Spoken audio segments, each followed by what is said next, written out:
Next question, ito. What do common people overestimate about rich people?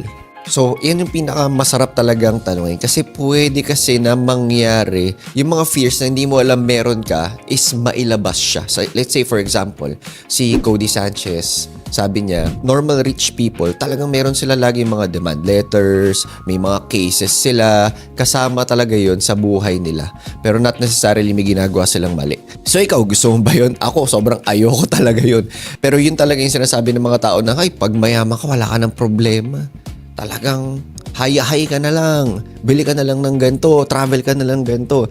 Pero hindi nila alam yung mga nangyayari behind the scenes. Let's say for example si Alex Hormozy. Si Alex Hormozy hanggang ngayon, sobrang lupit na niya. Siyempre, papunta na siya dun sa billionaire status. Pero everyday pa rin talaga yung routines niya. Ano oras siya gumigising, ano oras siya nag-deep work. Kapag Monday ganito gagawin niya. Every month may mga talks, etc. So ibig sabihin, sobrang busy talaga.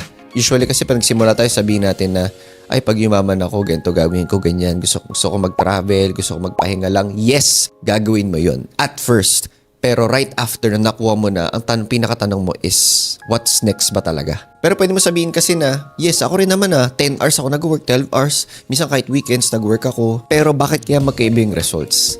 Kasi, baka meron silang alam na hindi pa natin alam at meron silang ginagawa or kayang gawin na hindi pa natin ginagawa. So, paano natin malalaman yun? Hindi yan ba sa isang snap lang malaman na natin at gagawin na natin? Hindi siya ganun.